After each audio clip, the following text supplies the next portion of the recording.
obviously we're not in the studio.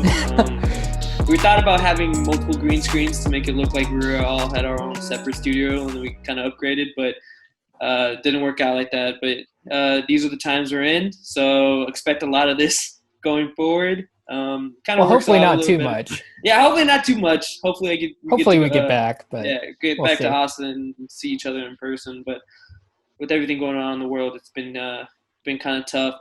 So what we're gonna try to do this episode is just give you guys a update of what's been going on with the channel and with the podcast, and also just try to look ahead to hopefully a good college football season, and then just talk about any Texas football news that have been relevant lately. So I think first we just want to kind of give a little bit of updates about our lives and how this has kind of affected us. I won't spend too much on it, but it's good to just see how we're doing. Trevor, you want to go first? Yeah, I mean, as the one currently working professional of our group, the employed one, it's certainly been interesting. I won't go into too many details just for privacy reasons, but yeah, I mean, like most businesses right now, the company that I work for has certainly struggled and have had to be innovative in terms of our basically adapting our business model now that we are a business that involves people coming into our facilities. Now that people can't come into said facilities, it's a matter of trying to get creative with that business model to still generate some type of income and just really kind of hold on and ride through this storm. So it's certainly nothing easy. In many ways, I've been busier than I ever have been, which is good because I don't have anything else going on right now. You know, social life has kind of been on hold outside of, calling friends and family. But yeah, so just crazy. And just trying to, stay safe and stay sane. Yeah, definitely. So I'm curious how it is from the student perspective, because I feel like that's one thing that our viewers probably are curious about most. Yeah, it's weird. Me and Matt had our first Zoom classes today, and personally, from what I experienced, it just is weird. This one class I have is like real hands-on, like case-based. So like a lot of the learning is done granted, I guess you're in person in Zoom, but it's just not the same. It's like you'll ask an open-ended question, right? But like everyone in the Zoom call is either muted or has their video off. So like if there's gonna be awkward, yeah, exactly. If there's gonna be an awkward silence before, it's definitely gonna happen now. And I don't know. It's just it's new for everyone, I guess. It's really cool that they're doing pass-fail all the way up to the 29th. So you can like figure out how you did on your class, and then decide to do pass-fail and still get credit for all of your classes. Yeah, for every. Wow. I mean, it was liberal arts that did it, but I'm sure every college adopted that. So that's good. It's also just weird, just going like I've done online classes before, but not my whole rest of the semester at home. So it's just kind of weird. You try to keep yourself in a routine, but it's hard when you don't have to wake up an hour and a half to get ready for anything. Yeah. So, yeah. What about you, Matt? Yeah, I'm in the same boat as you, really. I had one class today, my first class, and it went really smoothly. I was surprised. I kind of enjoyed it. I learned as much or more than I usually do. But my second class was just a dumpster fire. Finance. I know I'm already gonna have to probably pass-fail that because it's just getting tough, especially with this Zoom situation we're in now. So I mean, we're just all adapting, learning every day how to just kind of adjust. But I mean, it could be worse. I mean, at least we're not sick or anything. So I'm not going to complain about it. Yeah, I was going to say, is everyone in their families in good health at the moment? So we know of. Yeah, that we know of, right? Could be incubating it. Yeah, hopefully not, but yeah. Yeah, I know. Yeah, everyone I know, thank God, is doing all right. And it's just, I guess, the privileged part, but it still sucks. It's just staying in one place. I don't know. I can only spend so much time Yeah, and was for sure. playing video games, and they were like reading for school. It's just I need to move. I need to go outside. I need to play basketball or something. It's just kind of weird. Were we talking? I forgot if we talked about anything else before we got on. I assume we're all home. Like you're in Austin, right? I'm still in Austin. You're still in Austin? I mean, that is my home and away. Yeah. So yeah, still in Austin, still working. Yeah. It's bizarre seeing how where I live isn't too far from campus.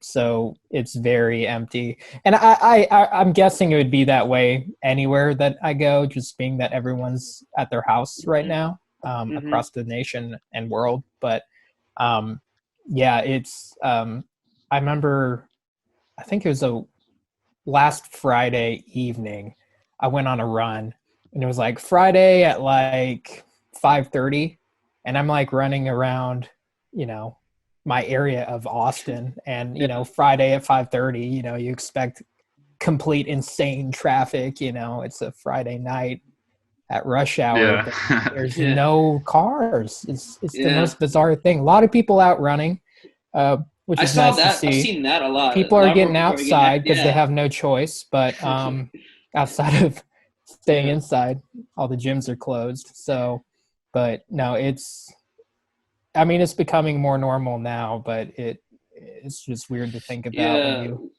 peel it back. With the lockdown or President Trump, it's another 30 days, or might as well be another month, April 30th. Like I can't imagine. 2 weeks. What are we? 2.5 weeks in? Maybe 3 weeks? I don't know. Something like that. Yeah, it feels like forever. Yeah. I was talking about with a few friends. Is like doesn't like January like let's just say around when Kobe died. That seems like that was like 6 months ago. You know what I mean? Yeah. That seems so long ago, and I feel like time is moving. Like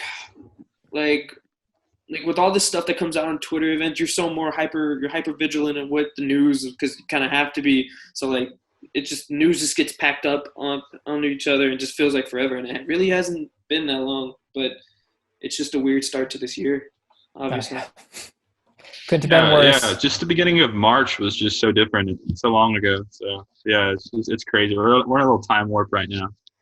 But yeah, I don't know, man. Yeah. All right. So the spring ball is pretty much canceled now. Our calling card. That happened. Yeah. Yeah. No spring ball preview for us. I keep hearing that.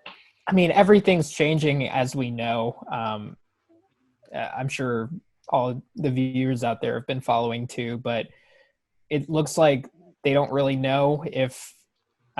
Some teams, like I know TCU, I think completed spring ball already, and there were other teams that were like halfway through it. So they're starting to speculate as to like, oh, will Texas like get a pass like to practice with pads during the summer or something like that? But what's probably going to happen is that the NCAA is just going to be like, no, you guys should have scheduled practice earlier. No one could guess that a pandemic would sweep on through. That's the weird thing. No one plans for a pandemic to happen. And it hadn't happened in 100 years, really, in America at least. So, yeah, I don't know. It looks like spring practice probably just won't happen at all. It certainly won't happen in the spring, so you won't even call it spring practice. But yeah, and then today I've been seeing a lot of stuff about. What were you saying, Matt?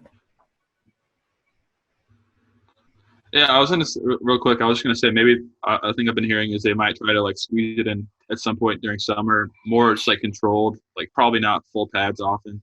Maybe like it's just a 2-week little just time for all the freshmen and early enrollees to get that working that they were supposed to get during spring. So it won't be super physically tolling on them, but it'll just be more mental reps and stuff like that. So that's something I've heard that has been tossed around like among the leaders of the NCAA and conference commissioners. So maybe that'll happen. So we can see like Hudson Card and them get a little more acclimated whenever they get their chance to finally practice. But it's just so fluid. Like we have no idea. Like it could just be like there could be like no football. So it's just really a weird situation. I was thinking before we say how this affects the season, do we all think that there's going to be a season? I don't know who wants to start it off. I mean, what, college football starts August, right? Late. No, I'm just real quick. I mean, you can piggyback off this. Like college football ends at the end, starts at the end of August, right? Pretty much, or mid-August. No, end of August. End of August. Okay. So at the very beginning. Yeah. I'd say first week of September is when most games begin. Mm-hmm. So that's another. You got May. Let's count April, May, June, July. You get April, May, June. Yeah. So like 4 months. We gotta hopefully mitigate all this. I mean, they're all holding pat. The only thing is that's what's gonna be weird is like if the NBA season picks up mid-July and then we're having playoffs in August and stuff like that. But I would say that'd be cool. That'd be cool. If it's still, I would say, to be honest, I think we'll be on the. Don't hold me to this. I'm obviously not a doctor. I'm an economics student at UT. But Dr. Matt. Yeah, I feel like if we all take the social distancing thing seriously and the quarantining, not everyone's gonna take it seriously, but if the majority of people take it seriously, I feel like we should be on the other side of the curve by the time that happens, and maybe it's just dying down by the time football season. So right now, I feel like football season is, I would say, safe for now, but it just depends on what we're doing. So I would go into the assumption that we are playing it. What do you guys think? I don't know. I'm having a hard time projecting it because, again, everything just keeps changing. I mean, there was, I think early on, the big case that led to sports events getting shut down initially was at a soccer game that began not too long ago, that I think a couple people in attendance of a giant stadium were sick. Sorry, I got completely thrown off for a second. You're good, man. Yeah, a few people were sick, and literally, just from that one game alone, I forgot the statistics, but a crazy number of people after that game, got sick and died. Apparently just being in a stadium with that many people is just incredibly unsafe and contagious. Yeah, that's so the deal, it makes right? you wonder, if that would even happen, and even if college football did happen and we still got the okay, would they have to only sell half of the stadium and really spread people out just to be safe? Or I mean, the possibilities I think are really just endless with this. College football, I mean, I can see NBA playing without fans and maybe even NFL, but college football is just the fan interaction is it's kind of essential. It's a quarter of the experience. You know what I mean? Oh yeah, a game. Absolutely. That would look so bizarre to see a college game without fans, there. I don't think that would work. So I don't know. And then again, these athletes aren't paid; they're kids. Mm-hmm. There's liability in that. Their safety is obviously important. It's not like a job where it's oh, I can risk this because I'm getting paid. There's no real benefit for them. So I don't know. You can look at it in a million different directions. Point is, I have no idea. Either way would not shock me. Also, I think the college football season, if it may not get canceled, but it could be postponed, and I think it's still possible to play out the whole season if it's postponed. You know what I mean? We're playing the championship game in late January or early February. You know what I mean? So what's an extra 2-3 weeks into the new year? So right. I could definitely see that happen. So yeah, and then it all comes back to though these colleges. That's a good point. Oh, sorry, Matt's recording is really delayed. Just so y'all know, that's what's going on. Delayed. Yeah, you're good, man. Go ahead. You take the floor. Yeah, sorry, I keep interrupting. No, like what Matt said about the season, like the college football off season is like obnoxiously long, longer than any other sport.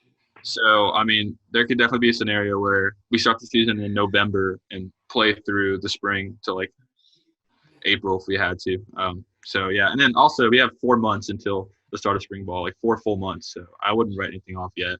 I think it's still a little too premature to just write it off. So I still plan on the season happening. Yeah. Yep. And then just to get back onto Texas, how much do you think not having a spring game or even like spring practices affects the season? Is it more like affecting on like the newer guys and the younger guys, or do you think it affects the team as a whole? I'm terrified. And we'll get into this when we do our season preview, but this has changed a lot for me. I think our team is loaded with talent. Mm-hmm. But it's a lot of young talent outside of Sam Ehlinger and Sam Cosme. And, I mean, that's what's coming to mind. Yeah, I mean, some of our defensive players have played a lot, but, I mean, yeah. Oh, and Matt just had to leave real quick. He's rejoining. Hopefully it'll connect with a little bit better connection for him. But, yeah, I'll continue on. But, yeah, go ahead. It's scary to think about because it's all these young guys, and we have a new coaching staff, and we have to implement offensively, defensively. Like I don't know. Like I said, we'll get into this a little bit more and touch on it again. We're implementing a whole new offense, basically a whole new. We're implementing new systems on both sides of the ball. So I assume that the spring is going to be very crucial just to get that. And then how is it, Matt? It's better now. It's back to how it should be. Oh, you even look better too. Thank you. You looked ugly before. Yeah, man, you look too good. But just to catch you up, what you missed, Matt, we were talking about how we're quite worried about, without spring ball, our projections for this team going into the 2020 season. We're very concerned that being that this team is still young and generally inexperienced, as well as a new coaching staff with new offensive and defensive playbooks and schemes and stuff like that. Your thoughts in regards to, is that like a legitimate concern? Yeah, you said that we're young. I kind of disagree. I think we're definitely one of them are veteran teams now. I mean, we were kind of young last year, but now we got a lot of upperclassmen who are like juniors. I mean, yeah. Maybe I'm just thinking about like O-line and receivers and maybe not definitely. Defense. There's definitely spots. Yeah, receivers need to prove themselves. O-line, even the D-line to some extent needs to, in the linebackers for sure. So there's definitely spots where we're young and half the team. But yeah, that's true. Half the team. But still, we returned like 17 starters or something. Is what I'm getting. I guess you're right. But but yeah, we're implementing a whole new system with Chris Ash. That's going to be a whole new defense. It's going to be completely just redone, gutted. Everything's going to be new. Ooh, that's a little scary. It's going to be completely new. So hopefully, I don't know what the NCAA's rules are right now, but hopefully they're communicating and like just teaching mental reps and just kind of learning the playbook. Offense with Mike Yurcich, I'm not as concerned because Herman and Yurcich have been transparent about they're going to have a very similar system. He's coming in to complement Herman's system and call the plays for him. I don't think he's going to really overhaul everything. And I feel like Yurcich will definitely step in and do his best to just make it a smooth transition and not really – I mean, we have Sam Ehlinger, who's like the leading touchdown returner in all of college football in total yards. I don't think they're going to make an entire new playbook for him. Mm-hmm. Yeah. So I'm more concerned on offensive side of the ball, like the receivers and O-line, just their progression. And defense, you're not worried about that's the one that scares me. Yeah, I was going to say. Just the Chris Ash not being able to implement his system yet. That really sucks. Yeah, I mean, like you can study. I mean, we've all played football. You know, man, I've viewers out there. All of us can agree, and I'm sure those of y'all that did play football too could agree that you can have a playbook in front of you and you can study film, but it ain't crap compared to like actually getting reps on a field. So, for the people out there that are like, oh, like they can study film and they got playbooks and they can like meet on Zoom and discuss stuff. Like it's total. You have to physically do it. Yeah, bro. Studying for the test is not the same as taking the test. It's facts, man. Yeah. So I don't know. So like, regardless of what they could implement in the meantime, like you're not learning you're learning the plays, but you're not like really learning the plays until you're all out on the field side by side. And so. Hey, real quick, a positive that people are not talking about with spring ball being canceled is no injuries. I mean, we were screwed last season with a bunch of injuries. We had linebacker issues. Deli was going to miss the entire spring, and we were thin at linebacker. So hopefully this just gets us off to a good start to the next season, where we hopefully just right the ship on all these injuries. I mean, this has given us ample time to get everybody healthy, which is a good thing, I guess. So, like mitigating the risk a little bit. Silver lining. I've been hearing and reading lately that they're now starting to like mention just how bad and how affected he was by that rib injury from that LSU game. Apparently it was a lot worse than what they played it up to be, or played it down to be, I should say. And that it just completely affected. I mean, we saw how his production definitely dropped down halfway through the season, but so to the point where they were apparently they were considering not even having him do spring ball to begin with. So, it was that bad. Apparently he's still recovering from it. So, I mean, dude is like a freaking he's not a wimp or anything. He'll play through pain. He'll play through a lot. Yeah. Apparently, like if you're that hurt, like it's going to catch up with you. So they're just milking it for his Heisman campaign. Maybe that's it. Like, maybe they. I like that. I like that theory instead. Yeah. Yeah, exactly. If there was a game Saturday, he'd play 100%. So. Oh yeah, he'd play. I'm just saying, like I don't know. No, I know. I'm just kidding around. Yeah, it's definitely scary. I mean, that dude's like a heart and soul. If we don't have Sam for this season, like all the expectations we have just go out the window. Yeah. So yeah, we're gonna go as far as he takes us. So yeah, it's definitely a good thing that he gets to get more time to get fully healthy. We haven't even seen like a fully healthy Sam Ehlinger for an entire season yet. So I don't know if we ever will. I don't know if that's possible at this point, to be completely honest. Yeah, that's absolutely true. So Casey better step it up. He might get some reps this year.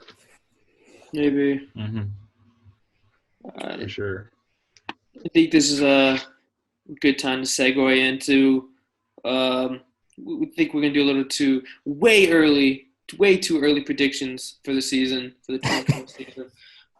So what I'm going to do is I'm going to share the screen so you guys can see the schedule. Yes. How about that? Does that work? That works. Perfect. You gotta love technology. Oh. Yeah. So now all y'all can look at it with us. That's a great schedule. Well, all right. Well, what I was thinking is we just we give the record we think we're gonna go, and then just talk about the games that kind of scare you or intrigue you the most. So yeah, who wants to go first? How about you? I'll go first. Oh, okay. We'll do that. Nah. Myers. Too excited. Yeah. No, man. I think people will obviously talk about LSU. Definitely, they're the first team that. Obviously. I mean, they're defending champs, going to Baton Rouge.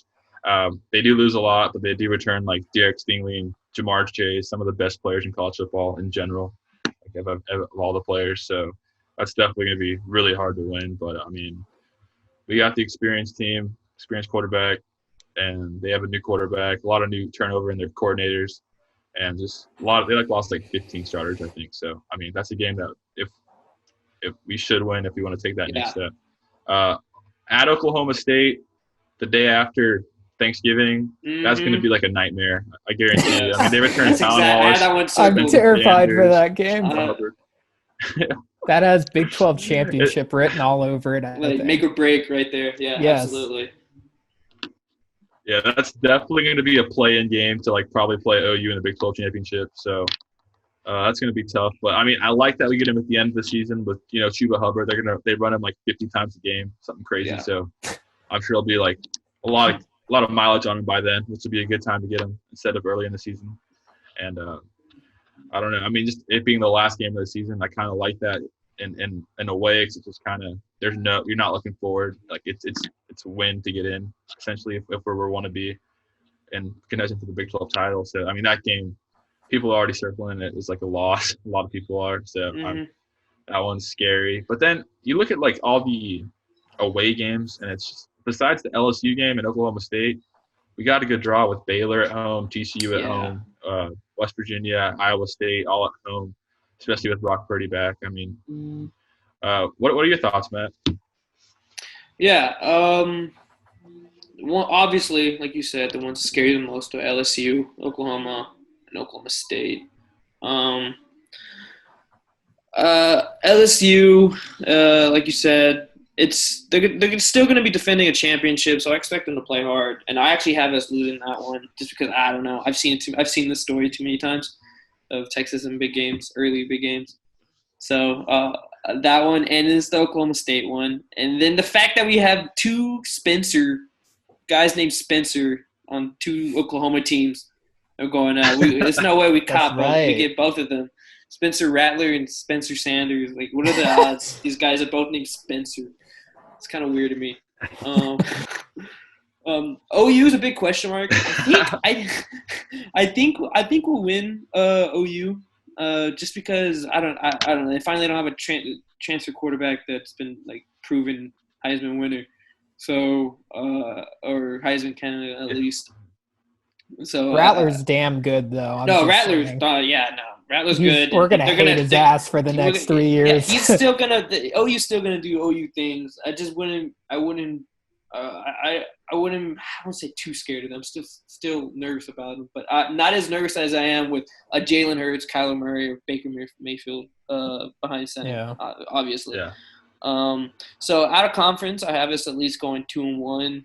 I think we're either dropping the Oklahoma State game, or the Baylor game. I don't think we'll lose both of those, but maybe not Baylor but definitely Oklahoma State. I just feel, I don't know. It's just one of those things where Texas football comes up short. I'm trying not to be so optimistic as last year's way too early predictions. After seeing myself and tell me why we can't go undefeated. Yeah, tell me why we can't go undefeated, and we're gonna tell you why right now because Texas football doesn't. Because we just win 7-5. We just exactly. I mean, I guess it can always get better. The bowl game. Yeah, I guess it can always get better, but I see us at least going like 9-3 or 10-2. And 10-2 is like the best case scenario, but I feel like we're a 9-3 type season. But yeah. That's what I think. Yeah, I mean, for me, kind of the same sentiments as y'all. LSU game, honestly, like that game, I'm really excited to see. I'm not overly worried about it because it is early on in the season. We get up for the big games. We've played them before. We're going to come in with a chip on our shoulder. Death Valley isn't a place to be reckoned with, but I don't know. I'm really excited to see that, and even if we lose, I'm not going to feel horrible about it, I don't think, just being that it is such a difficult game. Kansas State, I'm a little concerned about. It is on the road. And Manhattan's weird. Manhattan's weird, even though we broke that curse finally 2 seasons back, but still don't trust playing in Manhattan. And also, I think that team's going to be much improved. Another year under the belt of their coach. I'm blanking on his name. Do you know it, Myers?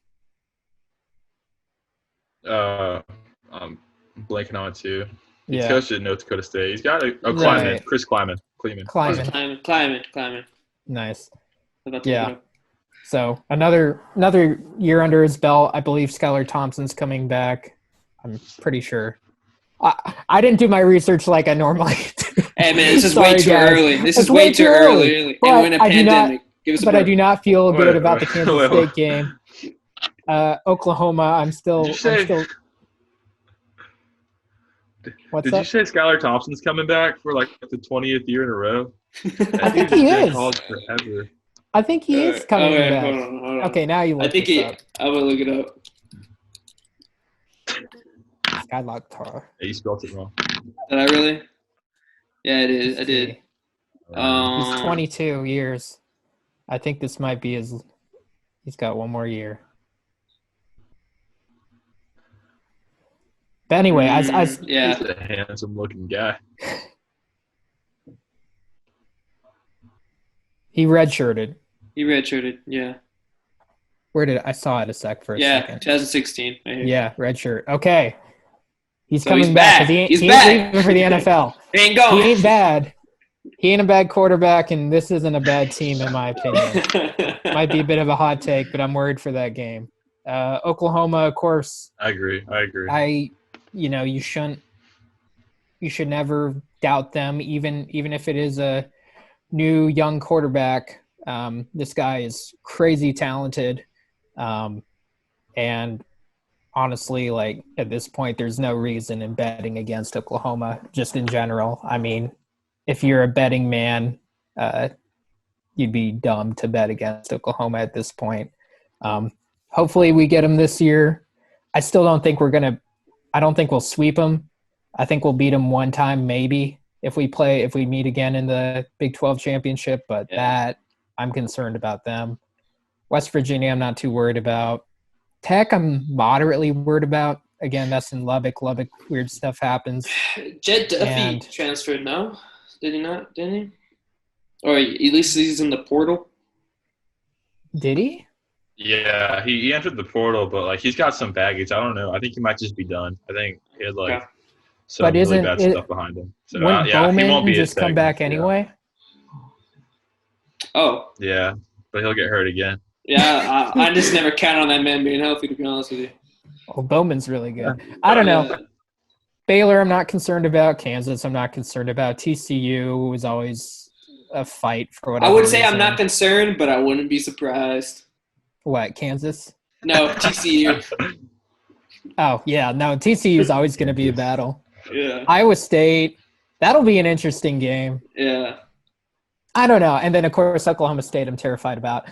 Point is, I do not feel very good about the season. I didn't feel good about it early. I didn't feel great about it early on, but now since this pandemic and we're probably not going to have spring ball and a lot of our important positions, most notably the O-line, our receivers, our basically our entire defense outside of our secondary is a lot of maybe not fresh faces, but when you implement new schemes in there, and it's a lot of like relatively unproven guys. Like our receivers are like straight fire in terms of talent. Like we have elite receivers, but I do not trust any of them yet. None of them have earned my trust because they're still, making their way. So I'm curious to see who becomes that big receiver. I think Eagles has the potential to be like great.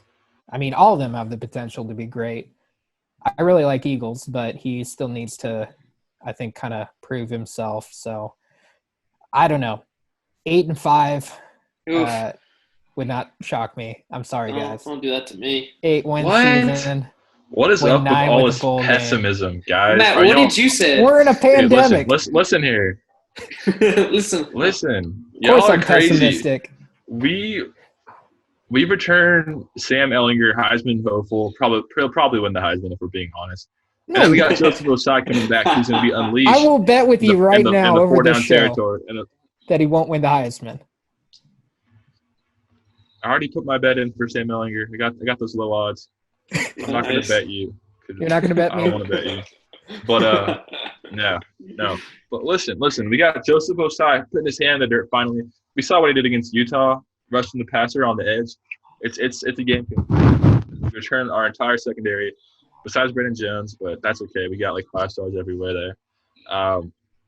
We got Jake Smith, Jordan Whittington, Josh Moore, and Brennan Eagles. Hopefully Tariq Black. Marcus Washington. We got good receivers. I expect like 2 or 3 of them to step up. Hopefully Jake Smith, Eagles, and Washington. And then our running backs all return. Keontae Ingram, Roshan's a stud, and then we got Bijan coming in. I don't understand where all this. I mean, you look at OU's roster; they lose a lot. They lose a lot more than we do. They lose. That's they true. have a freshman quarterback. We have a senior quarterback, and their O line's kind of in question. And their defense, Alex Grinch is still whining about how their defense sucks talent-wise. He always does that, throwing his team under the bus. So, and then LSU. I mean, I think you said that you'd be happy to see us lose in Baton Rouge or something. You'd be like, I'd be okay with us losing. I wouldn't be happy. I wouldn't be happy about anything. I wouldn't be happy about 8-5. I wouldn't be happy about Sam not getting the Heisman. I'm just setting. I'm lowering the bar here because we're in a pandemic. Lost faith. I mean, I respect it. Hey, man, at this point, we've been burned by Texas football for like 10 years in a row. So I understand. Oh yeah, exactly. I'm finally being the pessimistic fan. If we're just going off of like what Matt just said, LSU has more of a chance to having a disappointing season than us because everything points to them having a comeback down to earth type of season. So I mean, if anything, we should be having hope because we at least can say we have a lot going for us right now in terms of our roster. So. Yep. Definitely. So wait, Matt. What was your? It's a good combination. I mean, what was your record, Matt? That you wanted to. I want to say that we're gonna win. I say 10 wins is the floor for this team. The floor, okay. If Sam stays healthy. I think that's best case scenario. I don't see Sam Ehlinger wasting this talented team his senior year. Sam Ehlinger, I feel like we're gonna have one really good year with Sam. 2018 was good, but I think we're gonna like have another New Year's Six run or maybe better. I think 10 wins is the floor. I'm hoping we can find a way to go 11-1. In my opinion, because you're underselling it and I'm going to oversell it. Okay, that's fair. That's fair. Can we find a way to? I think we're going to beat Oklahoma. We're due, and just the rosters and Sam Ehlinger against a freshman quarterback. This is our year to finally beat Oklahoma. It's been like 2 years. Yeah. LSU, I mean, I think it's just going to come down to LSU, Oklahoma, and Oklahoma State. I think we'll find a way to win 2 of those 3 somehow. We'll find a way to do it, but then we'll end up like losing to Kansas State or Kansas or something random and end up at 10-2 or something like that. Hopefully win the Big 12. I mean, that's the main goal. That's the main goal. This is the year to do it. Main goal is the Big 12 championship. It's got to happen. I'm out on Herman. If they got to at least make it to the Big 12. Win it would be definitely preferred, but you got to make it, or he might be down. It's time, yeah. So this is make or break Big 12 championship. So y'all are both predicting like 7-8 wins, which basically means that we're not going to Big 12 championship. No. I said 9. I said 9 is the lowest we'll go. Okay. Oh, so how about we all give a floor and a ceiling? How about that? Okay, for me, it's 9-3, and the ceiling is 10-2. Like I'm pretty narrow. It's pretty narrow. I think we'll have a better season, but the aspirations of most Texas fans, I don't think we'll get there. We may. I think we could play for a Big 12 championship. Of course. That's the main goal for me. Okay. For me, ceiling is 10-2. Floor is like 7. Say it. 7. Oh, God. Same as last year. Same song, new verse. I hope that doesn't – I know people are going to crucify me in the comments here, but I would not be surprised if that happens. I'm sorry. I hope it doesn't. I don't think it will. Okay, if we end up winning 7 games, that means Herman's definitely going to be fired. Oh yeah. Yeah. Unless there's a pandemic, something outside of the football, like Shaka Smart, where his job was safe, something like that. Yeah, they won't be happy with Herman winning 7 games. So that'll be we'll have a whole new coaching search and a really stacked class, recruiting wise, for 2021, which would just not be ideal. So we really need Herman. This is such a crucial year for Texas because like I've been saying this a lot. This is one of the most stacked rosters that we've had that I can remember since probably 05, 08. I think of that 08 team, the 04 team, the 05 team, and this team has talent like that. Yeah. Not nearly as developed or anything, but I mean we have a lot of good players, really good players all around. Not proven, but they're highly ranked out of high school and they show a lot of promise. So I mean, there's a lot of potential as always at Texas, and if Herman doesn't have a big year this year, I mean, will he ever? It's year 4. Sam Mellinger, like definitely a top 3 Texas quarterback. You can't waste them. You have to get a Big 12 title at least one Big 12 title out of Sam Mellinger was at Texas.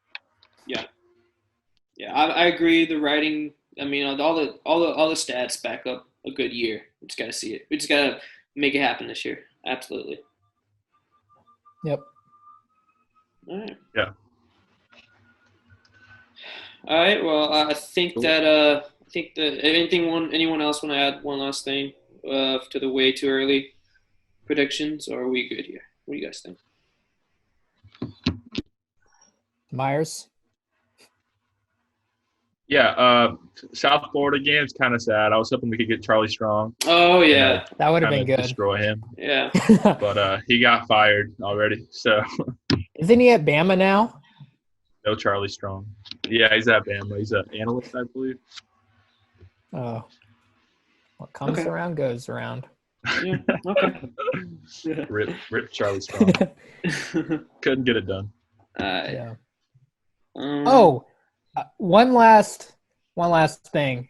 Yeah. Because we've talked about this, I think, briefly before, but if we had to pick one home game that is going to be like the most exciting home game to attend, because I think we've touched on like the fact that we don't have a lot of exciting home games this year. What would you say it is? Kansas. But they're playing in Lawrence. Are you sure?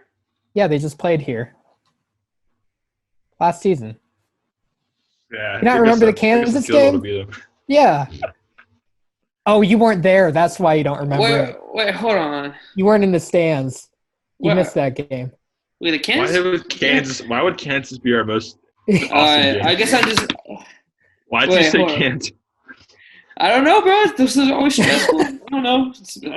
I shouldn't be stressed at Kansas. I mean, I don't know if stress means exciting. No, I mean like if you had to pick one game. Oh, to go see? Yes. Oh.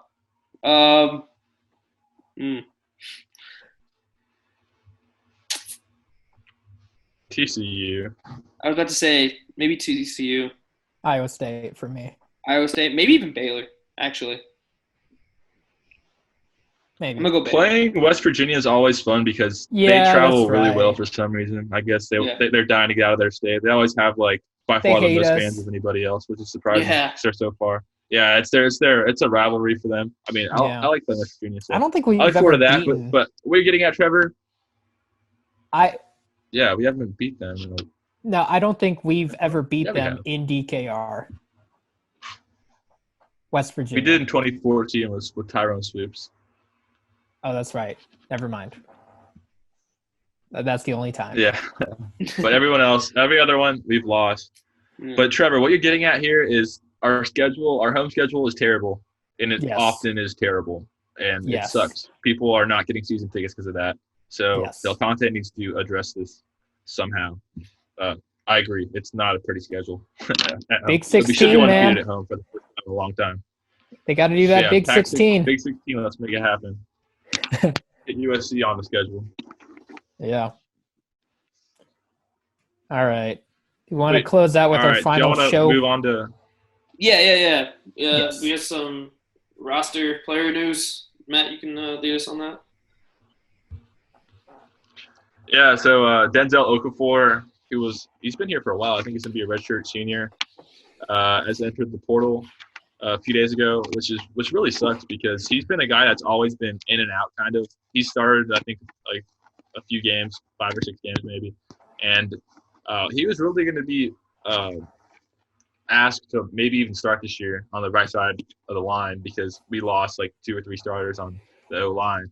And he was definitely in the picture to, if not start, but definitely provide like depth, like a 6-man off the bench for the O-line, because you need like 7 or 8 O-linemen that are serviceable.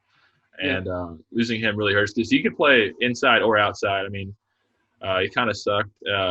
I forget if he was better inside or outside, but he still played both, which is always valuable to have. And I mean, it means like Christian Jones, all these other young guys, Tyler Johnson, they have to step up now. And it sucks because he was going to be like that 5th-year senior that just we were hoping slid in and started and just kind of carried his weight and made the O-line just continue on. But I mean, it's going to be Cosme and Kerstead are going to have to hold it down now, and hopefully some young guys can step up. Yeah, I was really interested in the fact that like Shax was our center, right? And now with Okafor gone, line's going to shape up a lot. Like a lot of these guys where they played last year may not be playing in the same position because we have to see who's going to be the next center. You know, if you know what I mean.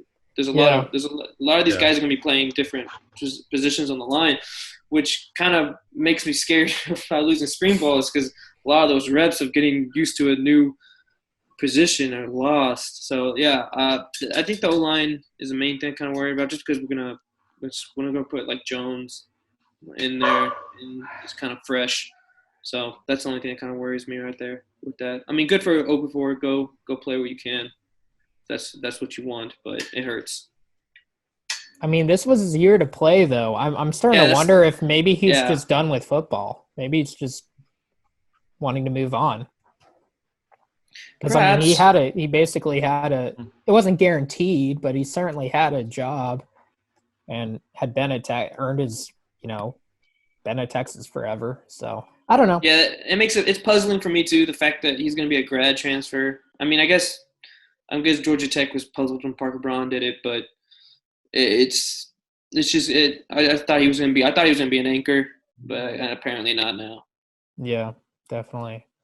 And I'm curious to see, like you said, where we all line up position wise. I heard there's going to be some movements. A lot of Kerstetter being at center, but now with Okafor gone, I wonder if they'll. Well, let me wait and see once Matt joins, because I want to get his opinion on this. Matt, can you hear me? Yeah, sorry, it was just lagging, so no, that's I restarted it. Yeah, I was saying like with Okafor gone, I heard a lot initially that they were going to move Kerstetter to center, being that position wise and experience wise, that seems to be the natural fit for him. But now I'm wondering, with Okafor gone, is it more valuable to put Kerstetter back out at tackle and have 2 solid tackles and try to get a center out of there? I don't know. Are we going with Rafidi? Yeah. Are we going with what's the name of that recruit that we just got this year? Jake Majors. Majors, yeah. He's a center already. I think what will end up happening is it just depends on how good Rafidi's progressed, because what we saw of him the last spring and whenever he got on the field, it's just he was kind of unplayable. Just because he couldn't. I don't know if it was his blocking, but he definitely could not snap at a D1 level. So hopefully he's improved there. I think we're kind of just planning on penciling in Kerstetter to be the center. But I mean, like you said, Okafor gone kind of throws a whole wrench in to the right side of the line now, because now it's really going to be a brand new right side of the line. Like nobody on that side will have play. We'll have Angulau and Cosme on one side, which is great. Those are seasoned veterans who are good. And then you put probably Kerstetter in the middle. But then on the right side, whether it's Christian Jones or somebody else stepping up, but what's probably going to end up happening is we're going to need to go look at grad transfers and JUCO maybe. We need to definitely add some depth there, and maybe even hopefully we can get a big – I mean, the last 2 years we've gotten Calvin Anderson and Parker Braun, 2 transfers who started immediately for their senior years, their grad senior year. So hopefully we can get another one of those guys, because we definitely need one on the right side. But yeah, it's just kind of throwing there's just a big question mark around the right side of the O-line right now, and it's just even more inflamed now with Okafor entering the portal. Yep, couldn't agree more. So it'll be interesting to see how that plays out for sure. All right. let me let's talk about receivers real quick before we hop off.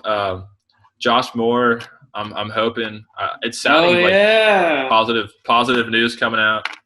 He's really good, man. So yeah, he's a slot guy, everybody's though. planning on him being back.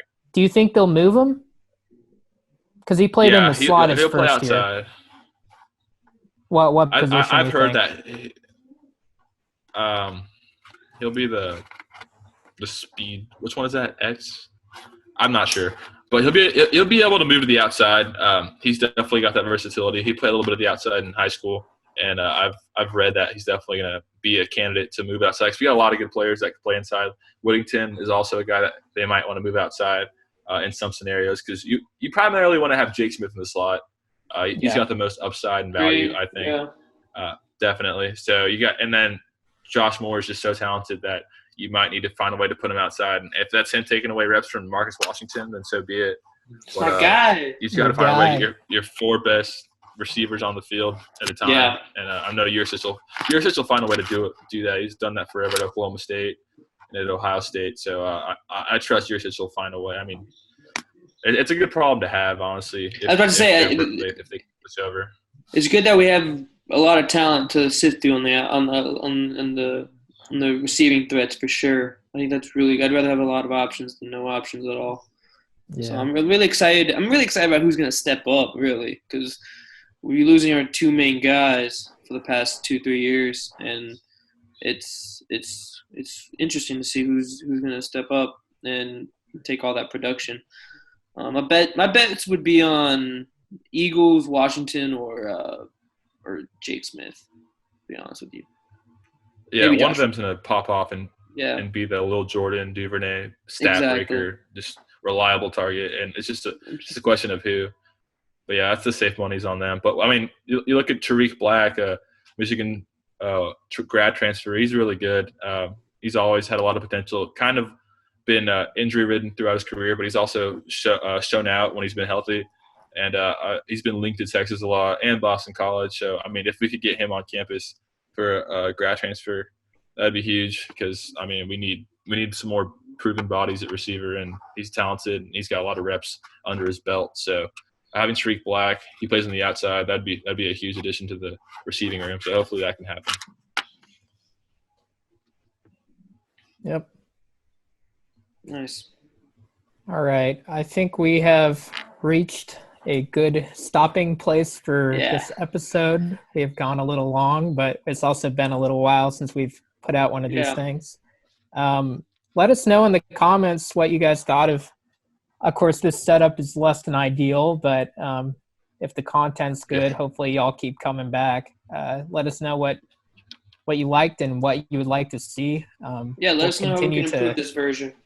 Yeah, we'll continue to, I don't know, I guess, go with the punches of this coronavirus and try to get a show out to you guys. But this might be a fixture.